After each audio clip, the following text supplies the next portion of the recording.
Слава Богу.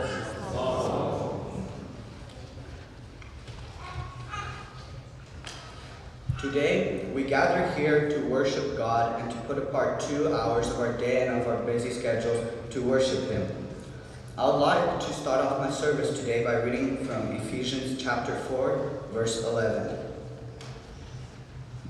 And some He gave as apostles, and some as prophets, and some as evangelists, and some as pastors and teachers, for the equipping of the saints for the work of service, to the building up of the body of Christ.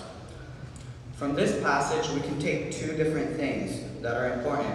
The first is that God has a plan for all of us in the church, whether it is for us to sing in the choir, to sing in a group, to preach, to tell poems, to pray, or to witness about Christ to others. The second part that we can take away from this passage is the building up of the church of God. In verse 12, it states, for the equipping of the saints for the work of service, to the building up of the body of Christ.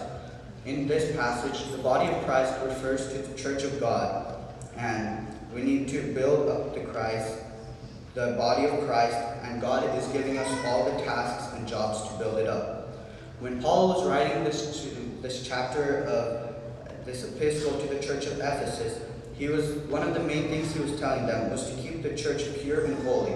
We can keep our church pure by focusing the worship on God. For example, when our choir sings, we sing from our hearts.